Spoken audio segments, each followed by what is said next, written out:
Hi, everybody. Welcome to Better Lait Than Never.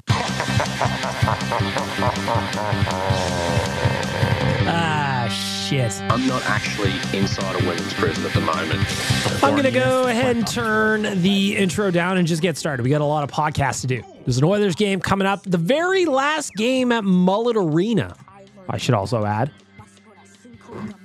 I was there in February. It was a lot of fun. Sad to see that the Coyotes, this is their last ever game as a franchise, at least until they rekindled things. Who knows how long from now. Either way, we're going to get started with it. We're going to give a shout out to the audio department. Of course, the audiodepartment.ca is where you can book some studio time. The audio department works to create a safe space for creativity and collaboration for artists and musicians to realize their potential through sound and story. I've talked about it a bunch of times. I am an artist. That fits in where they say artists and musician to realize their potential and share their message through sound and story. I fall under the artist bucket. So says me and no one else, right? Of course. There you go. The audio department, book some studio time, record a podcast, record an album, whatever you like to do. Go on in there. They will make your art, in this case, my podcast, sound good. Thank you. Where do we begin? A little preamble before we get to the actual show. I'm going to start off with a little reality show talk. And how many of you are watching Survivor or still watch Survivor? I was trying to think back on this because I started watching Survivor when the show first came on back in the early aughts. Whenever it was, I don't really remember now. Hadn't watched it since. I'm going to say I probably watched the dick out guy, Richard Hatch. And then I watched the second season with Elizabeth Hasselbeck, who I was in love with at the time, only to have her go on to be a conservative mouthpiece on Fox News. Wild to watch, actually. And I think that's where I tapped out. Maybe season 3, maybe 4, but somewhere in that general vicinity. That's where I tapped out. Haven't considered watching Survivor again until recently because me missus, every Wednesday she's watching it and your boy will wander through the living room. Maybe I'll have a little peeky at the TV. Maybe I'll be wandering over to the kitchen, try to get myself a snack, a little mange. And I was like, holy fuck, is that Jeff Probst? He's still on there, right?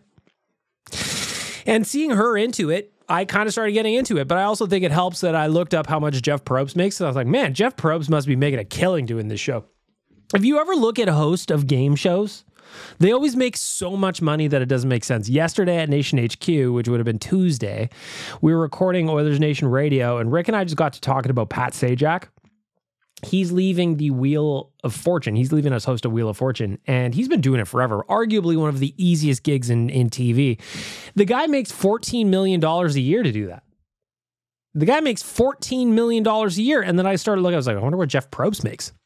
Jeff Probst makes about $150K, and depending on what website you read, it varies a little bit, but about $150K US per episode. Isn't the prize on Survivor $1 million total? Pretty sure it is. So Jeff Probst is like looking at this. I don't know how many episodes in a season there is, but he goes, listen, I make way more than $1 million per season. All you fucking schlubs that got to live out there in the dirt, you're making $1 million if you win. Old Jeff Probst is staying in hotels and I make more than that. No slouching. I love it. Also, while I'm recording the podcast today, I'm watching the Jays game. There was a Jays game that started at 1 p.m. Mountain Standard Time. You know how baseball does. And the Oilers went from being up 4-1 to being down 6-4 to the Yankees. And I'm pretty sure most of this happened in the 8th and 9th inning. I've only been half paying attention because I was prepping the podcast, but this is not great. If you've been paying attention to my journey in baseball fandom, this is probably my 3rd season watching the Jays. And I mean, this feels very Oilers-y to me. It's like, okay, well, disappointing. John Schneider making calls, turning red. He's beat red right now. He's not happy. Shout out to all the people that didn't go to work on a Wednesday afternoon to watch the Jays, only to watch them, piss away a lead. That's life as a sports fan, though. That's good sports, isn't it? I think at the end of the day, it's all good sports. It's all good sports. At least to me. I see a lot of sad faces on the Blue Jays bench. Don't blame them in the dugout. Boys, you still got half an inning to go here. Let's pull it together. We'll keep up to date on it. Either way, back to Survivor. I think I might be into it. I don't know anybody's names. I just make up nicknames for them. I'm like annoying guy with the weird voice, that kind of thing. Funny haircut. I'm working on it. I'm jumping in midway through the season, but I think I'm into it. Especially now that I know Jeff Probst is just raking in cash. I also didn't know that they do 2 seasons of Survivor per calendar year now. I think that's fucking awesome. Jeff Probst is making a killing. I'm going to go Jeff Probst annual salary. Listed at $8 million a year. Fuck yeah, Jeff Probst. Fuck yes. He gets to go... what is this? Yeah, he makes around $4 million a season, 2 seasons a year. Jeff Probst has got the gig of a lifetime. He gets to go on these cool vacations. He stays in hotels. All these guys are doing their thing. Back to the other thing that I want to talk about. Big Brother Canada, getting real good. If you like Big Brother USA, you should watch Big Brother Canada because the way they do things is it's like the little brother who's got a lot more mischief, if that makes sense. They had a public vote on Big Brother Canada. I've never seen that before. I don't know if they've ever done it before. I haven't watched every season of BBCan, but like, that was great. I got to sit there and watch a guy cry while everybody voted him out. Vivek. He was just sitting there crying while everyone said his name. They're just like, sorry, Vivek. You're gone, buddy. I love that shit, man. That's good reality. Because like, again, you know me and my dating shows. All I care about is true love or weird balls. And in Big Brother Canada, I don't know that we're going to get true love. The only showmance has since been split up. It was Lexus who, Thai guy, told me she was dating Drake, but like young, not so famous Drake. So she was with a guy named Matthew Wong. They just voted him out. All her homegirls voted that guy out. Now she pissed. We're getting some drama. It's good. Anyway, Big Brother Canada, this is another vote for you. Because I feel like you get disrespected because you're the Canadian version and you've got 45-minute ad breaks every commercial. But again, I've mentioned before, I quite enjoy those. I quite enjoy those. I also enjoy a rap beef. Did everybody hear the Drake response to the Kendrick Lamar verse this week? J. Cole pulled his rebuttal off streaming services. I don't understand why. He made an apology to Kendrick Lamar. Maybe he's just a nice guy. I don't know. I like my rap beef that ends in murder, and I don't think that's going to happen anymore, but at the very least, if I get some good tunes, I'm into it. Drake's latest song was pretty good. Then Rick Ross chimed in. Drake starts beefing with him in Instagram stories. Man, what a modern rap beef this is. We're beefing in Instagram stories. Again, Tupac got shot. Biggie got shot. Tupac got shot on the fucking strip, man. You got shot on the Vegas Strip. Now we're talking about Instagram stories. Well, what are you going to do? They can't all be murderous rap beefs. I guess sometimes you do it in Instagram stories with emojis, as Drake did. But when you got a hog as big as his, I guess that's what you do. You know? I guess that's what you do. Before we get to the news, this week's The Big Question. The Big Question. New segment I introduced last week. Again, I'm starting to come up with new segment ideas, so please send me your ideas in the voicemail or just slide into my DMs. I might go to 2 episodes a week, maybe for next season once the playoff wraps, because, like, you know, the Oilers playoffs are going to start next week. We're going to get super busy, so maybe next season I might go for the 2 episodes a week. Anyway, I'm spitballing some ideas. I'm workshopping some new segments, and the big question... What if I push this one? The big question. Something I post to you on Twitter, and I get your feedback, and I read it. So, as of tonight, today's Wednesday, April 17th, the Oilers have a chance to either face the Vegas Golden Knights or the Los Angeles Kings in the first round. Both teams each have a game left to play. Vegas is up on Los Angeles by 1 point. They have 98 points. Los Angeles has 97. LA plays Chicago their last game of the year. If LA wins and Vegas loses their last game to Anaheim, LA would jump Vegas, Oilers would play LA. If Vegas wins their last game, it doesn't matter what LA does, Oilers go to Vegas. What is this going to mean for the Oilers? One of the two. So today's big question. presented by nationgear.ca. New playoff gear is up, including the Oil Up tees for the postseason. Go check those out. My personal favorite, though, the Live Laugh La Bamba t-shirt and hoodie. I bought both of them. They look so good. They look so, so good. I love me a floral pattern for the summer, you know? But the big question presented by nationgear.ca is, who would you rather face in round one? The Vegas Golden Knights or the Los Angeles Kings, and why?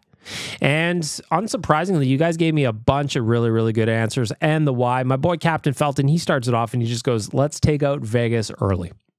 Barry says, well, I think Vegas is going to be a harder matchup. You got to slay the dragon at some point, so why not start earlier than later? My guy of Gary, who won a BLTN hoodie last week, Oilers, or orange and blue in my veins, I should say. You have to slay the dragon. We have beaten LA twice now. The Oilers need to beat Vegas and Colorado on their way to the final. Rob Park says, I'd prefer LA as I think we have their number for years and Vegas got us last season. That said, if we have to go through Vegas, I'd rather face them now than in the second or third round when they get going. Tyson says, I side with Gazdick. Luke Gazdick, of course, guest on Oilers Nation every day. Knock out the champs early while they're still down. Don't want to let Vegas gain any momentum. Chris says, beating Vegas would be great redemption for a year ago.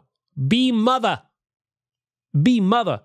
Says, I think there's a greater chance the Oilers take the Kings lightly. Even if they beat the Kings, what does it prove? Beating Vegas, though, that would springboard a long-term run. Mike says, Vegas, get it over with while they're still banged up. We'll see. Like Mark Stone obviously practicing. Third year in a row they've done this shtick. Of course, 3 years ago, Mark Stone went to the LTIR. Vegas missed the playoffs. They didn't get the chance for the Undertaker at WrestleMania moment where he pops out of the coffin. Last year, Vegas did what they did. This year, they're doing it again. How bad is Mark Stone? Who knows? A ruptured spleen? Sounds painful. Have we all been doing our anatomy homework to find out where a spleen is? I have no idea. I hope Corey Perry does, if you know what I'm saying. Chris says it doesn't matter. The Oilers are better than both teams, assuming decent goaltending, non-absurd puck luck. They should beat either. Not really the question. Thanks for chiming in. Eagles and Oilers said LA because the Oilers can beat them without going through a war and would have more left for the second round and beyond. Alex says an LA three-peat would be incredible. But I think if the team can beat Vegas in the first round and come out unscathed, it would be huge. Got to beat the best to be the best. Larry says, I have goaltending concerns. We can beat either team this time around if our goaltending holds up. Anna says, I want LA because we've played them during the year and have been successful. The last Vegas win was good for the ego, but not the team we will face in the playoffs. I fear we will go in overconfident and get caught with our pants down. Working through the big question for nationgear.ca. The big question. Matt says, Vegas will be much more difficult series, but we can beat them. I choose Vegas to prepare us for the gauntlet that is the Western Conference. S. Kravitz says Vegas. Slay the dragon, prove the rest of the league that we're a contender and going for the cup this year no matter who gets in our way. Biff, shout out to Biff. Big fan of Back to the Future, says Vegas, to be the man, you got to beat the man. A lot of that coming in the comments on this one. Noah says, I have more confidence against LA because of our track record. However, Vegas is a very good team, and if the players coming back from injury fit back in, well, then that's going to be a pretty damn hard series. They won last year for a reason. That was from Noah. Jerry says, Vegas, get at them when they are still LTIR. Well, hang on. Back up, Bagmo. Back up. Vegas, get at them when all their, wrong there, LTIR players are getting back into the swing of things and not in a flow state. A lot of that too. Guys are not having played in game action. It's a little bit different, so get at them while you can. Chad says Vegas, bring it on. Slay the dragon. Double A says Vegas. I want to see Perry make Mark Stone cry. Stacy says LA because they're goaltending, but maybe we should just take on LV in round one, boot them out, move on. Matt says Vegas, got to conquer your fears on the journey to greatness. I love all of these. The big question for nationgear.ca continues. Kelly says, give me the champs. Beat them and our confidence will skyrocket. We used to have to play against a tougher opponent in the Smythe final, and the rest of the playoffs were relatively easy. Bring it on. Going back in the day. Jeff says, Vegas. You have to be the best, you got to beat the best. LA versus Vancouver because LA matches up very well against Van. I could see an upset there. Shannon says, I feel like LA is losing on purpose because they don't want to face Edmonton. They're ducking. True Oil fan says, honestly, LA, because I know we have their number, but I'd be more than happy to see our team sweep the masters of exploitation, I should say, and shove it in their faces. 3 straight years, near identical circumstances, same player. Need I say more? Exploitation is cheating. Chris Evans says, thinking about it the last couple of days, and I think it's Vegas, primarily because would rather play Vegas before Stone gets up and running, if that makes any sense. Hockey Stan says Vegas. LA always seems to leave us with injuries. They are dirty. A lot of rats. If Tyler was here, I would ask him to consult the rat list, but he is in Arizona, getting set for tonight's game at Mullet Arena. Derek says LA is definitely the answer, but a good point was made by a guest on Oilersnation every day that if Stone returns, you want to play him ASAP before he gets up and rolling. Also, the gambler's fallacy says we will eventually lose to LA if we keep playing them. Austin says Vegas, slay the beast. OJ says we lost to Vegas because we shot ourselves in the foot. We could have beaten them last year. We can beat them this year if we don't beat ourselves. Daddy G says Vegas. Either way, we need to play him. Slay the dragon. Rusty the Reckless Optimist says, give me either of them. Oilers in 6, no matter what. Run on trails. Well, at least you're sticking to the trails. Run on trail says LA because we could beat him. Patrick says job's not done, job's not finished. I don't know what that means. He's contributing. Cedric says Vegas because I know we could beat the Kings in 7 after being a little banged up. More scared of Vegas because their playoff team don't reflect the regular season team. I would rather play LA despite their intent to injure us every time they play. That one's from Raj. Demon Dad says, give me Vegas. Round 1 is better than 2 or 3. Given the injured, few players get more time to get into game shape. Additionally, I can only imagine the redemption the boys want against the Golden Knights. Tyler says, Kings. Vegas is hurt, and they'll absolutely get thumped by Dallas first round. Kings have Talbot and aging Doughty. It makes it easy on us. There is no easy series in the playoffs, people. We know this. Steven says, to be the man, you got to beat the man. Nick just says, whoever's next, we could beat anyone. Jake says, Vegas, because I'm bored of watching LA. There you go. The big question.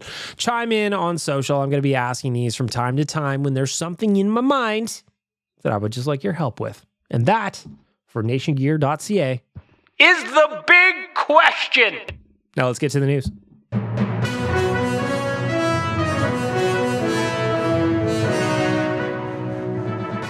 The news. Brought to you by Star Mechanical. Of course, Star Mechanical is one of Edmonton's biggest locally owned and operated plumbing and heating businesses. They've been working within the community for over 20 years. Many of the homes built in Edmonton over the last 2 decades have had their plumbing and heating installed by Star Mechanical. Go to starmechanical.ca to schedule an appointment. Have them help you keeping your home running smoothly. Of course, they offer 24/7 emergency services as well. Going to kickstart the news with a shout out to our boy Connor McDavid, who hit the 100 assist milestone on Monday against the lowly San Jose Sharks.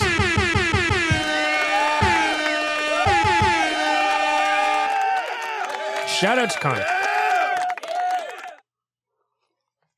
Connor had missed the 3 games leading up to that game because he's just, he's a little banged up. He's got the LBI, the lower body injury. What that is, who knows? 3 days off kind of worked out the way I was talking about on Oilersnation Radio on Friday, where you just go, look, you look at the schedule. Yes, it's nice to have the division, but when they lost on Friday, the Coyotes, you kind of go, fuck it. Who cares if he plays on Saturday against the Canucks? Who gives a shit? I know Canucks fans are all horny and hot and bothered about the way that they swept the Oilers season. But ultimately, I don't think it means a whole lot given that the first 3 games of the series kind of came at a time when the Oilers were garbage. You're just making up excuses because the Vancouver Canucks are the greatest team on earth. They clinched the division. They are the best. There's no stopping the Canucks. What if they faced the Kings? Didn't the Canucks get run over by the Kings all season? Yes, you can say that the Canucks got ran over by the Kings. They can't manage the 1-3-1. They don't know how to play against the trap because all the Canucks do is score off the rush. Surely that won't be a problem in the playoffs when everything tightens up, will it? Either way, I don't want to face the LA Kings because I think the Canucks have trouble against the trap. Well, Quads, that might happen, my friend. That very well could happen. Or you got Nashville. Nashville is the worst team in the playoffs. I fear not the Nashville Predators. What about UC Saros? He could probably steal a game or 2. No, he can't. The only goalie I care about is Thatcher Demko. Thatcher! All right. Back to the Oilers. McDavid hit 100 assists against the Sharks on Monday. What was interesting to me is it was just kind of funny. Obviously, we know that the game ended in a 9-2 score. Just an absolute shit kicking of the San Jose Sharks. Connor McDavid, 13 seconds into his first shift of the game, goes to pass to Zach Hyman for what looked like a tap-in, hits a San Jose Shark defender, goes in the net. I have never, ever, I don't think, seen a player look more annoyed that they had scored at the NHL level. Are you with me? When Connor scored that goal, he kind of like looked around like, shit. Well, I guess I'll take it. His fly by the bench was funny. He didn't smile, didn't raise a hand. He just kind of beelined it. He thought he had that 100th assist. But then another funny part happened was 8 goals happened. 8 goals happened between Connor's goal and when he finally picked up the 100th assist on Zach Hyman's 54th of the year. And it just made me laugh that there was 8 goals between Connor's goal and Hyman's goal where he didn't get an assist on anything. Everybody was getting something like it was an Oprah Winfrey giveaway, and yet Connor couldn't get that assist that he desperately needed until a little toe drag, a little backdoor tap in. Zachary Martin Hyman makes Connor McDavid the 4th player in NHL history to get 100 assists in a single season. Wayne Gretzky, of course, did it 11 times. All in a row. All in a row. Can you believe that? It's one of those ones where you go, Wayne Gretzky got 100 assists in a row, or 100 assists 11 times, and everybody goes, yeah, that's cool. And then you go, but do you know he did it in a row? In a row. It's ridiculous. Wayne, your numbers make no sense to me. It's like there was you were training for a league better than the NHL when you were playing in this league, you know? The other milestone that happened against the Sharks was Evan Bouchard became the first Oilers defenseman to hit 80-plus points in a season since Paul Coffey did it in 1986. Now, at $3.9 million this year and next, Evan Bouchard is going to be a steal given the offense he's putting up from the back end. 81 points on the year now for Dad. 81 points at $3.9 million. You go, man, that is a steal. But all I can think about is, what is it going to look like when he's up for an extension? What are we thinking? Is it 10? Is it 11? Can you get him under 10? I don't know. He's still going to be a restricted free agent. So I guess there's some semblance of the Oilers having a leg to stand on here. Some leverage, I should say. But like, let's be honest. That guy is going to get paid. He is going to get paid. He is going to get paid. Mm-hmm. What do you think it comes in at? Hit me up. Drop me a little note in the voicemail or hit me up on socials. What is Evan Bouchard's next contract going to look like? I'm going to say 10.25. A lot of people are going to be angry. That's what I'm going to say. Am I right? Of course I am. The other thing that happened this week, Philip Broberg was recalled for the Bakersfield Condors. He is in tonight against Arizona Coyotes. The team wants to get him a couple of looks before the regular season ends. Makes perfect sense. So Darnell Nurse and Cody Ceci are coming out. We got Broberg and Stetcher going in. So tonight's game, tomorrow's game, really mean nothing for the Oilers. They can't move up. They can't move down. Doesn't matter whether they win or lose on their opponent. That's all up to the potential opponents. We'll see what happens. But the interesting part about it is that we're going to see how they look. A couple of meaningless games. Makes sense to get Broberg again. The other news that broke this morning, Darnell Nurse was nominated, the Oilers nominee for the King Clancy Memorial Trophy. That one goes to the player who displays excellence on and off the ice. The exact definition, let me read it for you. Courtesy of NHL.com. The King Clancy Memorial Award goes to the player who best exemplifies leadership qualities on and off the ice and has made a noteworthy humanitarian contribution in his community. There's no doubt that Darnell Nurse does that. He's a very, very community-focused young man. Always love to see it, too. The kids love getting to interact with the players. It means so much to them. And kudos to guys like Darnell Nurse for always be willing to do it.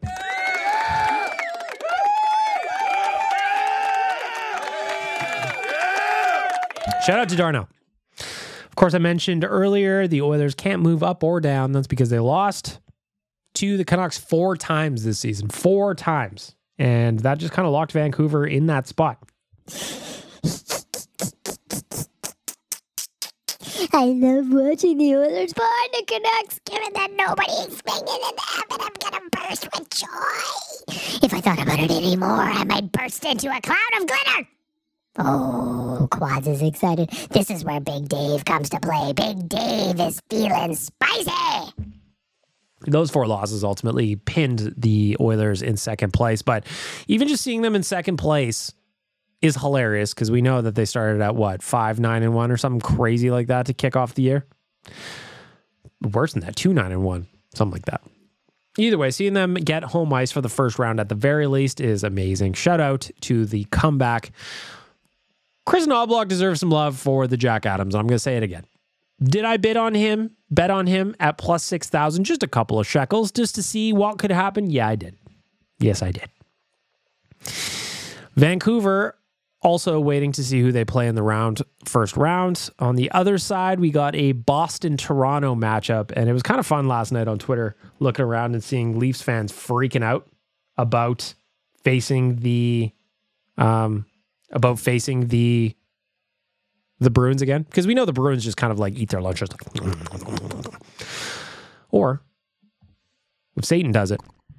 Here, let me do it. I like watching Leafs fans panic because we all know they haven't won shit since 1967. They've only won 1 round since the 90s, for fuck's sakes. And now you go up against the Boston Bruins team who was, once again, better than you in the regular season. The Bruins went 4-0 against the Leafs, and now all Leafs fans are whining and crying because they don't have home ice advantage. They're going against a team that keeps beating them, and it's funny for Satan to watch the reaction. I drink all their tears. Their salty tears, I lick them off their face like...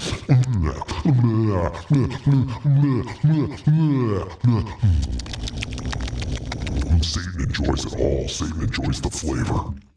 I just can't wait to see who the Oilers play. One, personally, if I'm being selfish, I want them to play Vegas because that means I will be traveling to Vegas and I'll just probably have a better time there. So... maybe. We'll see. I'll have a good time in LA either way. So we're going to get an answer probably tomorrow. I guess it will be tomorrow, not probably tomorrow. It will be tomorrow. Though I am still annoyed about the schedule, but I will save that for the righteous sack beating because we don't know when the Oilers playoffs are going to kick off because they're the only team left in the NHL. Hang on. With 2 games left. Why? Schedule is Coyotes tonight, and then a lot of travel to Colorado for a meaningless game tomorrow. I'm expecting no one to play tomorrow, but we'll see what happens, of course. And that is where we wrap up the news. The news is brought to you by Star Mechanical, Edmonton's biggest locally owned and operated plumbing and heating business. 24/7 emergency services. Their team of tradespeople are highly skilled and are accommodating for their customers. Visit starmechanical.ca and get them in your house and keep it running smoothly. You got it? Of course you do. Ladies and gentlemen, let's get ready to snuggle! Better late than never. You want to see a man, boy? I'll show you a man. Kick me in the jimmy. The Righteous Sack beating is for Trilogy Oilfield Rentals. Of course, Trilogy Oilfield Rentals are an established provider of tools and expertise across multiple oilfield disciplines, specializing in rentals, pipe recovery, abandonments, and completions. Currently, they maintain full-time operating units in Provost, Weyburn, and Kindersley. What kind of tools do they have? Well, rental tools, fishing tools, coil tools, drilling tools, mills and bits, completion tools, any tool for any job. TrilogyRentals.ca. What bothers me this week? Well, I saw a tweet from my boy Bruce McCurdy over at the Edmonton Journal, and it kind of annoyed me too after I was thinking about it. And I quote, this is from Bruce, with 2 days left in the NHL season, 13 teams have already completed their schedule. 18 teams have 1 game left. 1 team has 2 games left. It is the Edmonton Oilers with significant travel in between a back-to-back set. NHL, I know. Why not move up the start of the playoffs while teams are still playing regular season games? What is this, the COVID campaign when Calgary and Vancouver were playing their whatever long after the playoffs had started? Come on. I'm with Bruce. And it's annoying because we're trying to book, and this, just bear with me while I'm complaining about this. If it goes off the rails, I've got a guest Rachel Sack beating anyway. I'll just switch over to that one. The schedule annoys me because we're trying to plan our travel. And there's no indication. We talked to Frank Saravalli this morning. We just said, hey, man, is there any idea when the Oilers are going to play? Like, any idea? It's either Sunday or it's Monday. Well, I don't know if you guys have tried to book travel lately. Not knowing what the city is, number one, that's a problem. Two, when you don't know what the dates are, we're going to potentially run into a situation like we were last year where we have to shuffle the dates around to fit around the NHL schedule. I don't understand why we have to wait this long. I don't understand why the Oilers had 6 games in their last 9 days, but that's where they're at. And then I see a tweet from Bruce talking about significant travel between a back-to-back game for the Oilers. Tomorrow's might as well be a scheduled loss in Colorado. Could they just come home and just forfeit the game? We don't care. Connor already got his 100th assist. Does it matter anymore? I don't know. I don't understand the schedule, how so many teams can, like half the league is done. A bunch have 1 game left, and then they're the Oilers with 2. So now, all I hope is that the Oilers get a little bit of extra rest after just this crazy end to the schedule that they get. Whether it's Sunday or Monday that they kick off their postseason, it almost doesn't matter because they're still playing these ridiculous games while everybody else is done. You got a team like the Nashville Predators. They're going to be waiting a week until they play their first playoff game because they're done. I don't understand what the NHL is doing. They want to get the playoffs going. I get it. They want it to get going on Saturday night. I understand that too. Well, maybe have some consideration of your playoff schedule when you're putting together your regular season schedule. Is that too much to ask? I don't think so. Here I am complaining and annoyed about the Oilers' schedule on their behalf. Is Daryl Cates complaining about this? I hope he is. He should be. Anyway, that's what's bothering me this week. You want to see a man, boy? I'll show you a man. Kick me in the jimmy. The other thing, I also have a guest righteous sack beating. I don't know from whomst. So we will just press play and we'll see how we do. Mate. Yes. I've got a problem. All right, we got Dukes checking in. It's, Dukes, not Dukes. Checking in. Righteous sack beating. I'm going to give you this, Dukes. You want to see a man, boy? I'll show you a man. Kick me in the jimmy. For Trilogy Oilfield Rentals, we got Dukes with a guest righteous sack beating. Mate, I've got a problem. Mm-hmm. And it's not the steak you hear cooking in the background. That's the least of my problems. That sounds wonderful. It's actually the opposite of a problem. It's going to be delicious. But my problem comes from a quandary, right? Go ahead. Let me help you out. And I feel I'm not the only one in this quandary. All right. Okay. Let's figure it out. I'm in a position where... Man, you got 30 seconds of lead up here. I'm going to give you an honorary righteous sack beating just for the lead up. Come on, man. Let's get to it. Dukes, you got this, buddy. I have no authority, but I'm going to, pretend I am an authority anyway. 37 seconds. Take McMullet, right? All right. He's obviously the undisputed king of Oilers fandom. Right? Driving There's in and no out from question Strathmore. about it at this point. Driving in and out from Strathmore. We've gone through the McMullet math, the McMath as we call it. No doubt his commitment to the Oilers is second to none. But my problem is, given he is McMullet, and his name and persona goes off, the hairdo. Yep. Which is fantastic, by the way. Cannot floor it. That's no it. faults at all. 12 out of 10, I'd say. But I just worry that once we put the crown on his head, it's going to actually hide the mullet, physically hide the mullet. So have you seen McMullet? If you haven't seen him recently, he's got some red and orange in the top part of the hair. The business part of the mullet has got some hair dye in it, and then he's got the flow down the back. So I think what Duke's is saying here is that a big part of the show that comes with the do is the coloring that goes in the business end of the mullet on top. I think that's what Dukes is saying here. How do we get around, being able to crown him without the crown hiding the fucking mullet? I've got an idea. May I suggest not so much a crown, but rather a tiara? Would that be acceptable? Because then it kind of goes around the forehead almost, leaves a lot of the hair intact. Or perhaps those crowns that Julius Caesar used to wear that were made out of those like palm leaves or whatever the fuck. Have it going around the back of the head and ending in the front. Not only displaying the business, the colored business up top, but rather highlighting it and accentuating it even. Thoughts? Because he is a king and he deserves it, but also the mullet needs to be shown. Now, Dukes, the message is finally over. I don't know that is a righteous sack beating. And I don't know that Trilogy Oilfield Rentals feels like you're upset enough. So while I will give you the button, Dukes, I do believe that this message was improperly labeled.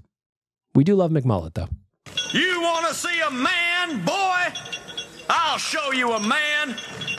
Kick me in the jimmy. Hey everyone, it's me, Bagged Milk, and you're listening to Better Late Than Never with Bagged Milk. Now go and buy a fucking car from Alfa Romeo of Edmonton, or find where you live and shit in your fucking letterbox. Of course, I bought a Bronco from our friends at Sherwood Ford, the Giants. So do go buy a Stelvio from the fine folks at Alfa Romeo of Edmonton, though. I will say that. The voicemail is brought to you by Durgard Fence Limited. If you're looking for a trusted professional fence company here in Alberta that can do it all, it is Durgard Fence Limited. For 37 years, they've been offering manufacturing, installing, and repair services, as well as a whole range of do-it-yourself solutions. The most highly trained and experienced fence installers operating the most modern fleet of equipment. 37 years worth of experience is what you get with our friends at Durgard Fence Limited. They are proud sponsors of the voicemail. We're going to kick it off with a message from Nate. A message from Nate. This one came in a week ago, so probably just after I recorded the last episode. Nate, your thoughts? So I was just listening to last week's episode. I totally forgot that I was going to say something about my experience at the Saddle Dome. We all know the Saddle Dome is garbage. They need a new arena. Everybody knows that. But are you doing this while you're driving, Nate? Is your signal light on, or are those four-way flashers? What's going on here? I'm distracted. What I will say about the Saddle Dome is their food is actually really good. And the prices are not that bad. If you're comparing it to Rogers Place, they're definitely way better. We all know how bad Rogers Place food and drink prices are. And honestly, when I go to a game in Edmonton, I avoid buying food. I'll get a drink, but I don't want to spend those prices. I'll go out to eat before the game. Totally.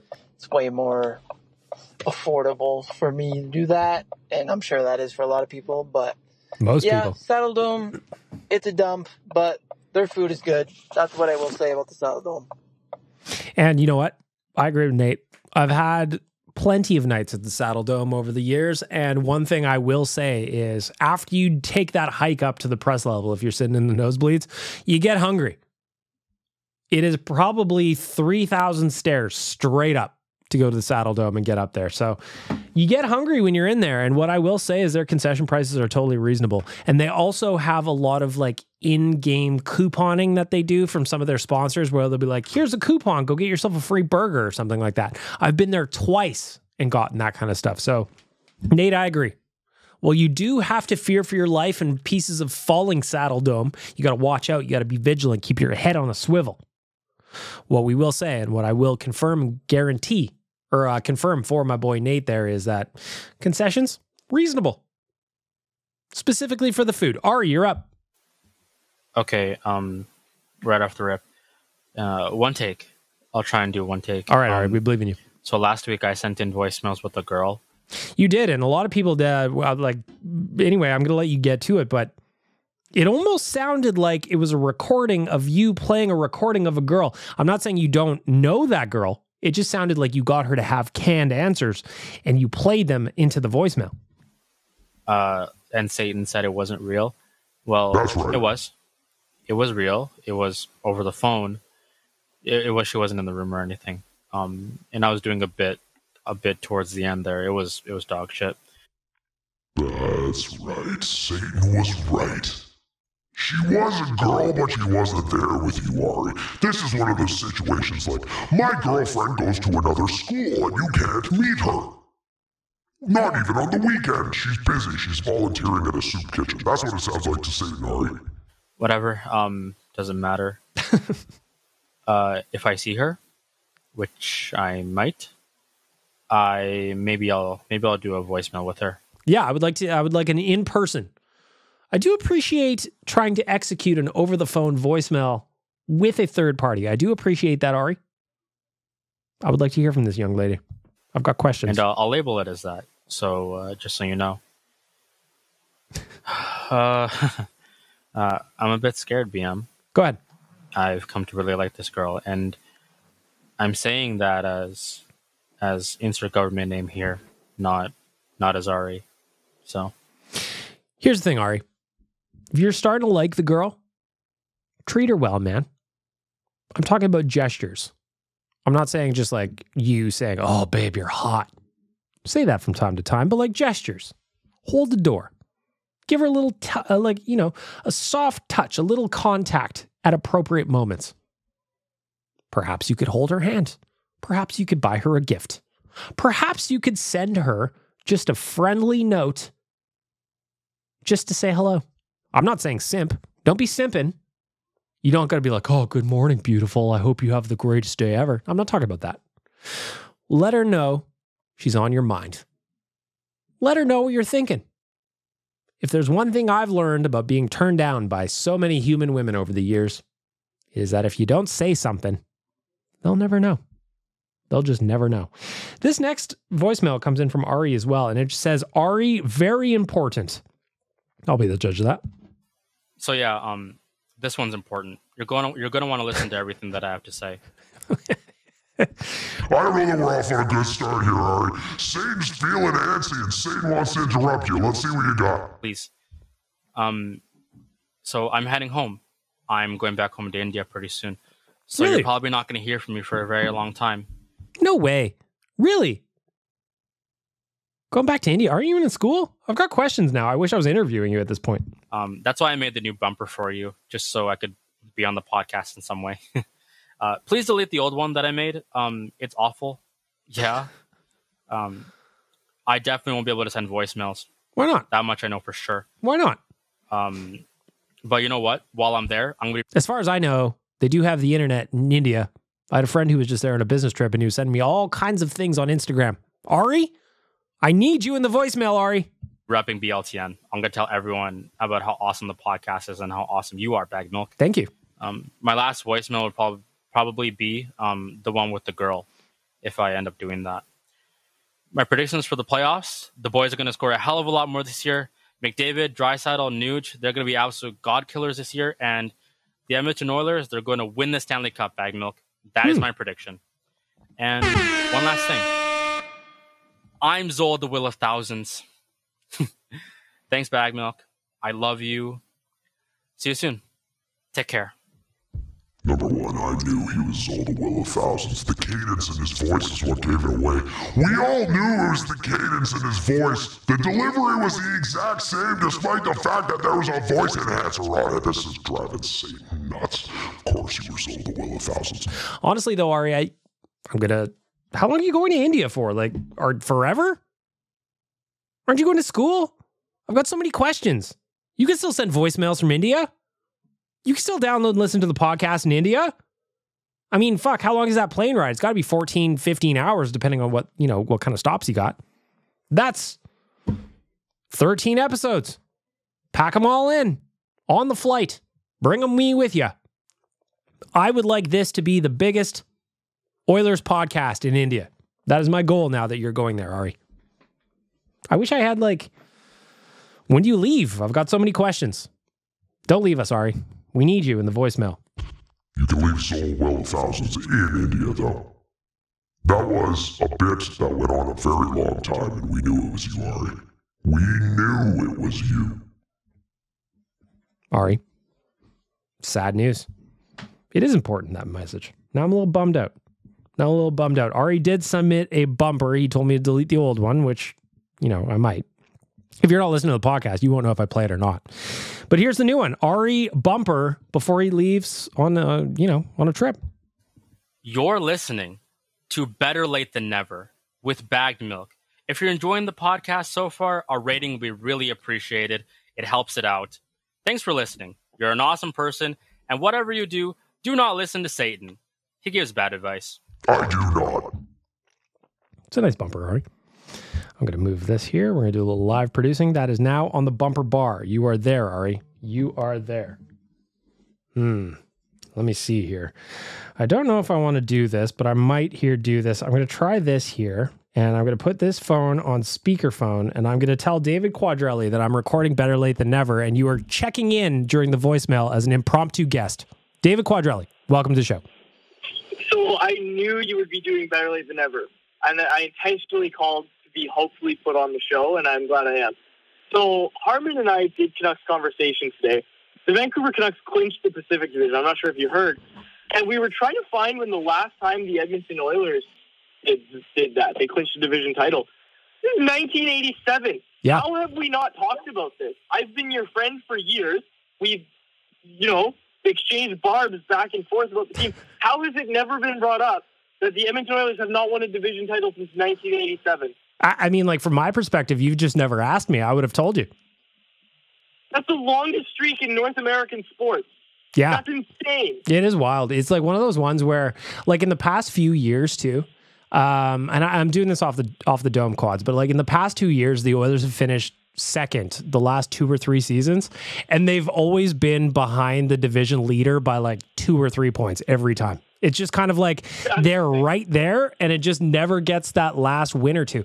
I was even going through during the news segment of the podcast, I was just talking about, last night, Vancouver clinched the division against Calgary because, well, first of all, Calgary's never going to stand in anybody's way. They should be relegated, in my opinion. But it just kind of goes to those 4 losses to the Canucks. That's the Oilers' division loss right there. You know what I mean? Yeah, that's a good way of putting it. Yep. So it's one of those weird streaks where the Oilers have had some really, really good teams, especially since, about 2019. But they've never been able to just cross that one line where they get the division as well. It's always a point, 2 points, 3 points behind the leader. It's wild to watch. I know I'm asking you off the cuff, but what's the most, I don't want to say disappointing, but what's the most, like, shocking one? Like, you were like, okay, it's right there. They're going to do it. Like, in other words, did they ever, like, choke away a division title in that time? The most shocking one to me, undoubtedly, is this year because of the way the team started. The Oilers started off at like 2-9-1 or something like that. It was something stupid like that. And you just look at that kind of record, and the fact that they ended up within a handful of points of Vancouver for second place in the division is remarkable. But you kind of go, the wildest one to me is the fact that they essentially took 2 months off to start this season and then climbed all their way back to second place. That's wild to me. Even just that they have home ice in the first round of the playoffs is significant given how they started. But isn't there like a reverse of that where they started the season super well? Like, there must be. We're going back to 1987. There must have been a year where they started super well and then like choked their way right on the finish line. Well, there was a bunch of those. Not so much choke their way to the finish line, but there was other ones where it was kind of like, think about like Hall, Payarvi, early Nugent-Hopkins. Like, think of that era of Oilers. They had some seasons in there where they started off like 6-0-2, 7-0-2. Like, you're like, oh, fuck, here we go. And then they would somehow miss the playoffs. So the Oilers haven't really had one where they were leading, and then they kind of pissed away the division. They've just been kind of the reverse where it's trailing, and then they get within arm shot. I really thought the Canucks were going to choke away the division at the last second. Like, I really did. But then once they won that game on Saturday against the Oilers, I was like, okay, they're going to get it done because Calgary sucks and should be relegated. Yeah, to me, it was kind of like, once Connor missed the game against Vegas, and I know the Oilers won that game against the Golden Knights, but like once Connor missed that game and they were kind of like, well, he may not play against Arizona on the Friday. He may be questionable on Saturday against the Canucks. I just kind of like didn't really think about the division as much anymore. It was just kind of my first thought was, one, are they going to lock in home ice? They did do that for the first round at least. Two, can he just be healthy? Because the rest of the rest doesn't really matter. Like, I'm even thinking about tonight's game against the Coyotes. I'm interested because it's the last ever Coyotes game. But tomorrow they've got a game, a back-to-back situation with Colorado tomorrow, and I could not give 2 fucks less about tomorrow's game, like, at all. No kidding. The Canucks play the Jets tomorrow, and like we were talking today about how there's literally no point to watch it in that if the Canucks could forfeit the game, they absolutely should. The last time an NHL game was forfeited was the Montreal Canadiens in 1955. The fans rioted, so like I was trying to speak to our Vancouver audience quite a bit today. That the last time there wasn't a game or a game was forfeited was because the home team's fans were rioting about the suspension for Rocket Richard in 1955 because the NHL president was visiting at the time. So, like, this city knows how to riot. Yes, right? you do. So I just threw it out there. But again, you don't really have anything to riot about right now. So I don't know. I was just saying, like, so basically the playoff math for the Canucks, and all of this is irrelevant if the Dallas Stars beat the St. Louis Blues tonight. Or hell, even if the Dallas Stars lose in overtime, it's all irrelevant. But if the St. Louis Blues beat the Dallas Stars tonight in regulation, and then the Canucks beat the Winnipeg Jets, they win the Western Conference, and then they get to play Vegas in round one, or LA, whoever doesn't end up as the third seed in the Pacific. Well, that's so you want a Nashville. You want Nashville. That's an interesting situation too, because earlier in the podcast, as I was working through the news, I was talking about how for the Oilers, they've got 2 games left. They don't matter at all. They can't move up. They can't move down. It really doesn't matter apart from like, let's just make sure everybody gets through healthy these next 2 games. But yeah, Vegas is currently a single point up on LA. So they are currently, if everything ended today, the Oilers would play Vegas. Their last game of the season is against Anaheim. And LA's last game of the season is against Chicago. So if both teams win, it's Oilers-Vegas. If LA wins, Vegas loses, it's Oilers-LA. If they both win, it's Oilers-Vegas. So, like, we're still waiting to see who's going to end up where. And as you just mentioned, like, the Canucks opponent could vary wildly over the next couple of days. Yeah, exactly. So we don't know if it's Nashville. We're all hoping it's Nashville. Like, I don't know if you've looked at Nashville's lineup lately. It's bad, man. Like, Mark Jankowski's on the second line. He played 32 games in the NHL this year. I'm pretty sure the Calgary Flames said, or what was that guy's name? Feaster. Jay Feaster said. Jay Feaster said he was going to be the best player from that draft class. That was the 2012 NHL draft. Mark Jankowski. Thank you. John Weisbrod had a really similar statement about that, and then he was working for the Flames at the time. And then, like, he was the one that drafted Mark Jankowski in the first round when he was projecting one of like the third round. And then he came over to the Canucks and absolutely ruined the Canucks along with Jim Benning. Of course, we are working through the voicemail here for our friends at Duragard Fence. David Quadrelli from CanucksArmy.com chiming in with an impromptu pop-in on the podcast. Quads, we talked about this yesterday on the phone, and I feel like we should loop in the podcast audience. Who do you feel is the worst team in the playoffs? Because yesterday I said it was LA on the phone because I think their goaltending is trash. But then as I'm looking at the standings today and some of the matchups are kind of getting set, I forgot about Washington and their minus 37 goal differential. Let's change the question to, aside from Washington, who is the worst team in the playoffs? Because, like, that Eastern Conference, I don't even call it a race. Like, that Eastern Conference, like, vomit session down the final stretch of the season where nobody wanted to win games back-to-back, so it was close all the way down. Like, Washington's the worst team. We know that. But who's the worst team aside from Washington? I don't think it's LA. I think it's Nashville. And I'm putting Roman Josi on my Norris Trophy ballot. He's somewhere on there. I think he might even be number 2. He's probably number 2 on my Norris Trophy ballot this year.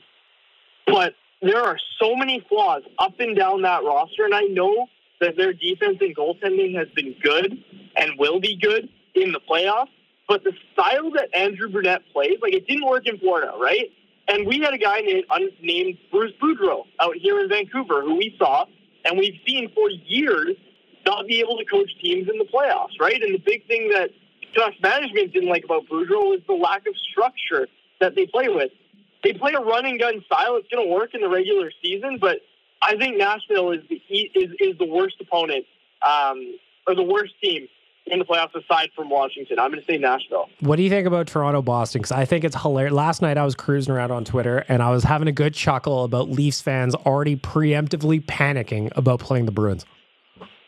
Well, I mean, we were talking about it yesterday because it wasn't set before last night, and we were talking about okay, it's either going to be Florida or it's either going to be Boston. So the Leafs are getting bounced in the first round. Like, there's no question in my mind now. It's happening. They're getting bounced in the first round. They have no chance. I hope it goes to 7 games, so I think that'd be great.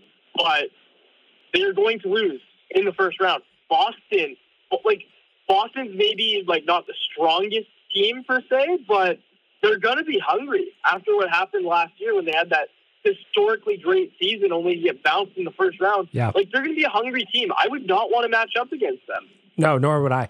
I want to reverse the question to you that we were just talking about. Like, take the Canucks out, and I'm going to take the Oilers out. Who do you think is the best team in the playoffs? Well, even if you gave me the Canucks, I would not say the Canucks. I have trouble saying the Rangers, and I also have trouble saying the Carolina Hurricanes.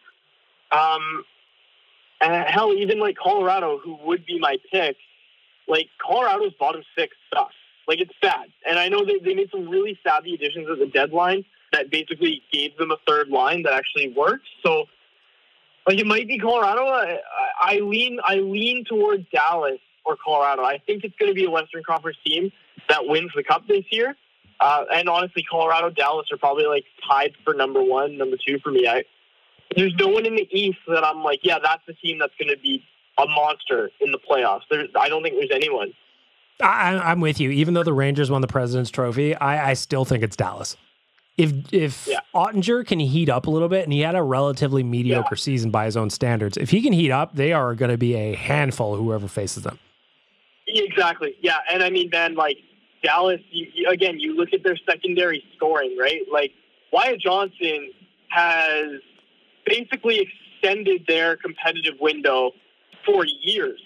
Having impact guys, and this is a conversation that's happening in Vancouver right now, is they didn't want to trade Lekkerimäki and Willander, their top 2 prospects, because you look at a team like Dallas, who, hey, you know what? They have some bad money on the books at this stage with Jamie Benn and Tyler Seguin. That's not great money to have on the books. But those guys are now not your top contributors because you've got these guys in Thomas Harley, who's been a legit top 4 guy for them, and Wyatt Johnson, who's been a really good middle 6 center. Those guys coming in and making impacts on ELCs, that's how you're going to compete in the cap era, right? Yeah. And with the flat cap that we've seen in recent years, they're a really interesting team for me. And that's the team that, if you're looking at from a Canucks perspective, how are the Canucks going to be able to be competitive beyond just this year? That's kind of the model, right? Is you need your guys to hit. You need these guys to hit when they're on ELCs or when they're on lower cost deals. 100%. Quaz, I'm going to continue on with the Duragard Fence voicemail. Any final thoughts for Better Lait Than Never listeners, please? I can't believe it's been since '87. I'm still rooting for the Oilers, and man, a second round matchup between the Canucks and Oilers would make me very, very happy. It'd be a lot of fun. It would be a lot of fun, and it'd be also good for business. There goes David Quadrelli, editor-in-chief of the Nation Network, managing editor of CanucksArmy.com. See you later, Quads. For our friends at Duragard Fence, a little impromptu guest, my boy Quads. Let's get back to the voicemail. Still a bunch to do. Right, so with most of my good ideas, I've obviously just fucking copied it off someone else. Sure. But, we all do that.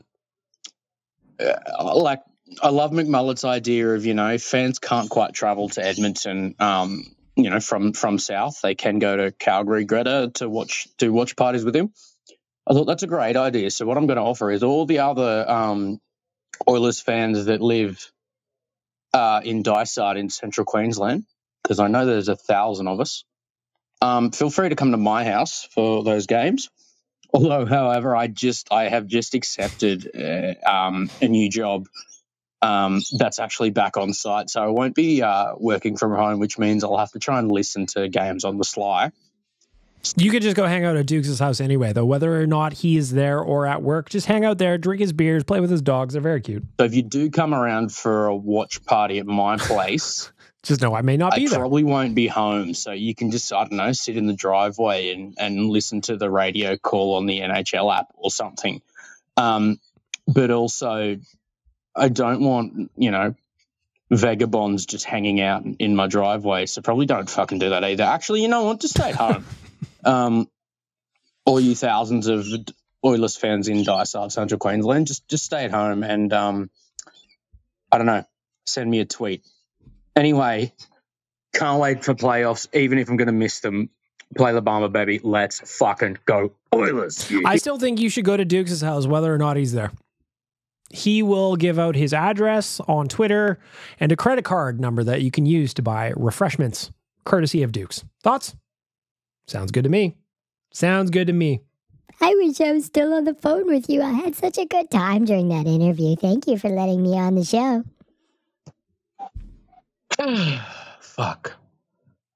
You know, I hate to sigh in utter despair, especially on this podcast, but I feel like I'm out of options. You know, we wasted so much of the off season trying to, you know, help Ari. Yeah. Not to help him, just so he'd fucking leave us alone. But now he's finally figured out that, you know, women who earn money through OnlyFans, you know, you can send them money and they will say, you know, you can do custom videos and they'll say whatever you want, I guess, for the right price. And so now he's found out how to get women to say things online. He's literally getting them to say things for the voicemail. So, like, no matter what we do with this man, he's just going to put, like, we're just going to have to enjoy. Like, when I, you know, 10 years ago when I chose a hockey team to annoy my friends, I didn't sign up for this shit.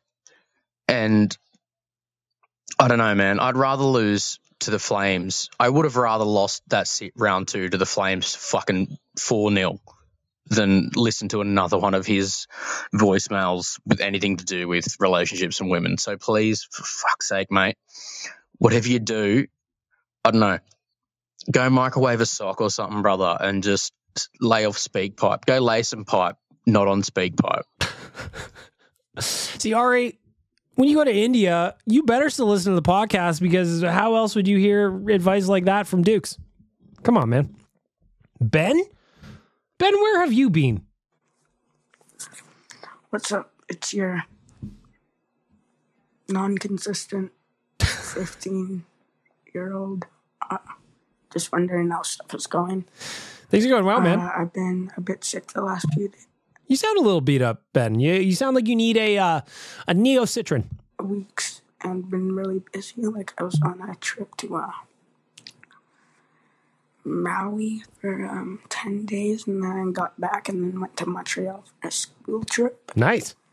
So for a week, and that's part of the reason I haven't been voicemailing, but also just really busy. Like, to be honest, I haven't been listening to the podcast at all. I haven't really had time, but Oilers with a nice little win over Vegas. What do you think? Do you think we can get the top spot in the division? I think so, personally. Ben, that message was troubling. That message was troubling because I feel like you need to be taking care of yourself, not leaving voicemails to me when you're ill. I just want you to get better, buddy. Do I think the Oilers can win the division? Yep. Did Vancouver clinch it? Yeah, also yes. Also yes. This one comes in from Nate. We are continuing on the Duragard Fence Limited voicemail. Well, I guess the Coyotes are moving. They are. It's kind of sad for me. It is sad. I would probably consider the Coyotes my second favorite team. I got family down in Phoenix. They all play hockey, and I've been to quite a few games down there, so the Coyotes kind of have a special place in my heart, but I know it is for the better. The Coyotes management, honestly, terrible. Poorly run. They should have got a building a long time ago. They never should have built the building down in Glendale where they played before the mullet. That's just stupid. But I guess they're moving to Utah, so it's the end of an era for the Coyotes. It is. So let's see how Utah does now. Last game ever for the Coyotes franchise. Well, at least until their owner brings back another team to Arizona within the next 5 years. Coyotes, 28 years in the desert. I learned this morning. I actually didn't know this. In the game notes, Jason Greger wrote ahead of tonight's game against the Coyotes, they actually spent more time in Arizona than the Jets 1.0 franchise did in Winnipeg. Did you know that? I thought that was a little interesting note from Greger today in the game notes. It is sad though. Like it's a bummer they couldn't make it work. Again, I said it earlier when I was in Mullet Arena back in February. You kind of look around, you go, yeah, this isn't going to work. There's 4,500 seats in here. It's not going to work. And it's not a surprise that it didn't, but it doesn't mean it's not a bummer. 28 years is a long time. Austin Matthews is one of the best goal scorers in the NHL, and it's because he watched the Coyotes growing up. So totally sad. It's a bummer. But like you said, we'll see how Salt Lake City goes. I know there's plenty of folks that are going to be excited in Utah to watch the NHL come to their state. Up next, Anonymous, who be you? There are only 4 meats. Beef, pork, lamb, and chicken. Oh, yes. No infiltration this weekend. No. Because everyone knows there are only 4 meats. And the suggestion of a 5th meat shall go down in history. Never happened. 4 meats. Beef, pork, lamb, chicken. Yes. Oh. Of course, last week, Donkey Volley and Lil Donkey Volley, his daughter, were arguing about how many meats there are. I don't know what that comes from, but I'm into it. Durgard Fence, you into it? Whoops. We are absolutely into it. I am a representative of Durgard Fence. Thank you. Another anonymous voicemail. I'm going to guess this one's also probably from Donkey Volley. What a load of old crap. Sorry about 2 weeks ago. The worst news ever. Loved it a bit. Anyway, bollocks. You don't got to say sorry, man. Again, I appreciate that you reached out in a time where you're not feeling your best, and that I hope you got some support for it too. Don't apologize for it, Donkey Volley. Not one time ever. Cheese egg. Yes, bollocks, cheese egg. That's an interesting scenario. Donkey cooking on ice. Bollock cheese egg. What the what? Don't even like egg, cheese, or bollocks. I'm not a fan of bollocks, I've got to say. Well, I have 2 of my own, but let's not get full love to the trans people out there. It's fine. It's not my thing. Anyway, where are we going with this? Oh, for fuck's sake. Yeah. So, thanks for putting up my shite for the last God knows how many years. And yeah, here we go. Get fucked. We're gonna do more. Anyway, get stuffed, you absolute gorgeous bellends. I don't know a single word you just said. I know they were all in English, and individually I can probably track what they all mean, but all together in a sentence or in a 1 minute and 10-second voicemail, I don't know what the fuck you're talking about. Part of the joy of when Donkey Volley leaves me voicemails. I try to guess. It's like an adventure. It's a pick your own adventure with Donkey Volley. Whether or not you understand it, that's completely up to you. Nick, you are up. Kate, Big Milk, this isn't news at all, but the Arizona Coyotes are potentially, they're moving. Probably moving to Salt Lake City. Mm-hmm. And I'll be honest, I really didn't give a fuck. The only reason I cared is you saw that report that the Oilers might be moving to the Central if that happens. I don't want that to happen. Fuck that. So I talked to Frank Saravalli about that, and there will be no realignment with the Coyotes moving to Salt Lake City. There will be no realignment. Everything will kind of stay as is. So saith Frank Saravalli. And if he's wrong, take it up with him, not me. Thank you.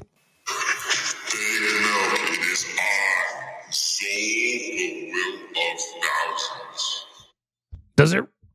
Whoops, forgot to press the button. Does it really work when you already told us it's you, Ari? You already confessed, and now you're coming back. Satan doesn't have time for this. And then you're saying Aussie McMullen hater. You're making us think it's Dukes, and really it's just Ari being Zol, the will of thousands again. Come on. This is a message to McMullen. How dare you disrespect Zol, the will of thousands? That is tough talk coming from you. Especially since I know a voicemailer on this podcast got the second base with your daughter, Brooklyn. Oh, come on. Not bringing children into this. Give me a fucking break. What's wrong with you? High Plains Drifter, you're up. Okay, Big Milk, you know how Ari last week left a voicemail with a girl? Mm-hmm. And at the end, you were pretty sure that that girl didn't exist. That's and right. It was actually like some recording. Mm-hmm. So I was actually scrolling through TikTok the other day, and I came across the exact fucking video. The girl saying, what are 3 things to make a guy happy? No, you fuck her good, feed her, keep her happy. Whatever the thing was. But Ari only played half the video, and the rest of the video is just as funny. It might actually be funnier than the fucker good thing. So Ari, I don't know why you didn't play it, but I'm going to play it here because it's just as funny. Let's see if this is actually legit here, because I've got... this just gets stupid now. God damn it, Nick, you got me. You know what? I will give you your flowers for that one. You got me. I walked right into it. Unbelievable. Continuing on the voicemail for Durgard Fence Limited. Laird, what do you got to say? Hey, Big Milk. What's up, man? Here. I meant to send this one in a few weeks ago and just forgot about it. But I hope the NHL figures it out for playoffs so their start time isn't like, what was that, the Colorado game or the Calgary game, where it starts half an hour after the set start time, or just about. That is annoying. I just wish the games would start within 5 minutes of the time. That I would be happy with that compared to like waiting 10 minutes, 15 minutes. It's getting ridiculous how long start times take for a game. Dude, we're not going to get it. I'm going to break the tough news to you now. We are not going to get it because the NHL cannot get out of their own way.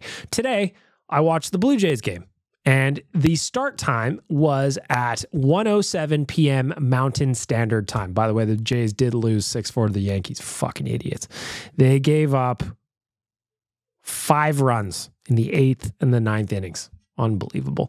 But it said it started at 1:07. And guess what? The first pitch was at 1:07. Magic. I don't know why the NHL can't figure it out, but here we are.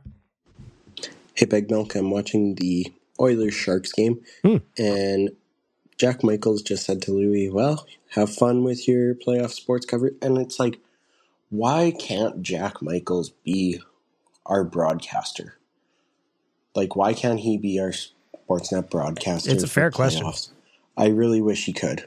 I know there's a lot of people out there, and it's just that Jack Michaels does such a wonderful job and presents that excitement and like gets the crowd going at home. Yep.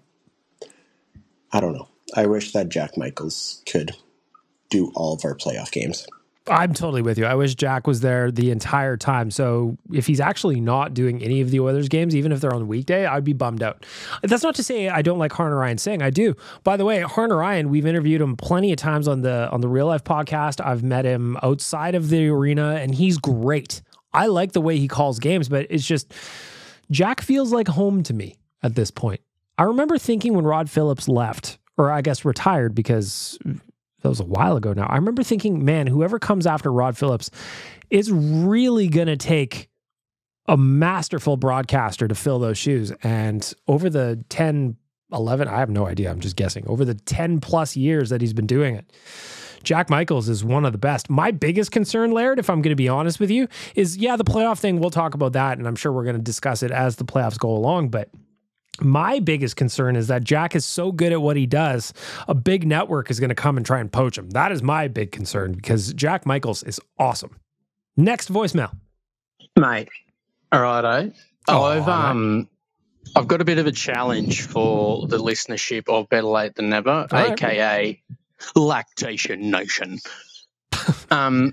So I don't know. I said it somewhere. I think I said at Twitter that like I've actually accepted a new role within my company, which means that in a couple of weeks' time I'll be working from site again rather than working from home. Which career-wise, awesome, pay-wise, fucking oath. You know, blah blah blah blah. Does that mean you're not coming here again? Where's that at? You paid a bunch of money to like a service to get you a visa, didn't you? Leave me an update on that. I'm curious. obviously, that I won't be able to just watch every Oilers game from home during work hours. You know, I'll have to sort of sneak an earbud in and listen to Jack and Robert Stoffer radio call when I'm not in meetings. But obviously this means I can't do the stickies after the games. For those of you who don't know, well, whatever, don't fucking worry about it. But I wanted to see if we could get the listenership, if we can get everyone else on my behalf, go out there, whether it's a win, whether we're celebrating, it doesn't matter what you're celebrating, a win, your favourite player scores a goal, you know, whatever. The rest of the listenership, I want to challenge you guys to do stickies after Oilers games and post them on Twitter, tag me in them. I don't know, I'm kind of bored of doing them anyway. But, you know, if we make it a bit of a group thing, fuck, who knows? Anyway, do it if you want, don't if you don't. Play the Bomber, baby. Let's fucking go. Oilers. I would love to have some kind of post-game celebration that the Better Late Than Never... I was gonna say the Lactation Nation. That's so fucking dumb. I would love if there was a post-game celebration we all did together. If anybody has ideas, I don't know if it's got to be a sticky. I mean, I have hockey sticks. I could do it, but I don't really want to. I'll drink, though. I will happily drink with you. If we can think of something that we can all do together to kind of celebrate wins, let's absolutely do that. Love the idea. Dwayne The Rock Johnson is left a voicemail. I'm sure it's actually him, of course.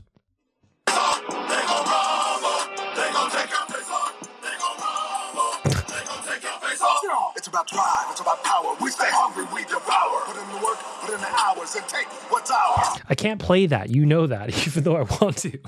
Even though I want to. You know I can't play that. It's going to get flagged. Come on, man. Help me out. Kyle the Embalmer, you're up. Hey, BM. What's up? So, there's only a couple games left in this year. They truly don't matter. At all. Standings-wise, but... At all. On a personal level, I'd like to see Connor play in these last two games because at the beginning of this year, on my most used betting site, which I'm not going to name because they're not a sponsor and they also don't sponsor me. So made a little wager, little bet ski. Yeah.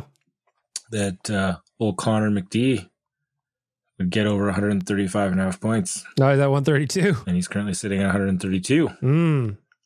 So, you know, after missing 3 games and then only getting in a goal and assist in a 9-goal game, yeah, I need Connor to go do Connor things for selfish reasons, of course, but that would be nice. Pretty well. I mean, playoff-wise, reality is bring on Vegas, most like, because I don't see them losing to Anaheim and letting LA come back. So, in the meantime, I think that would be the best for us to exercise those demons in the first round. And let's go Oilers. Well, you need 4 points in the last 2 games. There's a good chance that at least 1 or 2 or more could come tonight against the Coyotes. It's going to be interesting to see what the Coyotes, what it's like for them. I imagine that the players are going to be completely fucking rattled, you would think, right? Also, as I've been recording, it looks like the Oilers have recalled Adam Ernie and Sam Gagner to rest more of their regulars tomorrow in Colorado. So expect nobody playing tomorrow. So, Kyle, I'm sure that doesn't help you at all. I apologize. Part 2 of the message. Hey, on a separate note, if you'll allow it, I'd like to make a little shameless plug. Sure. But I have decided this year I've joined the Million Reasons Run, which is a fundraiser for children's hospitals across the country. And of course, near and dear to my heart is the Stollery. So the run is taking place in May. All of May. I've decided to pledge to run a kilometer for every $20 donation I receive, up to about 100K. And then after that, I think I'll kind of see where I'm at and how far I think I can actually go further. But I am going to check my bank account, sir. You're going to run. I'm going to make you run. That's for sure. I would love the support. Anybody that would like to, make a donation for me. You can How do we do it? Look me up at Kyle the Embalmer on Twitter.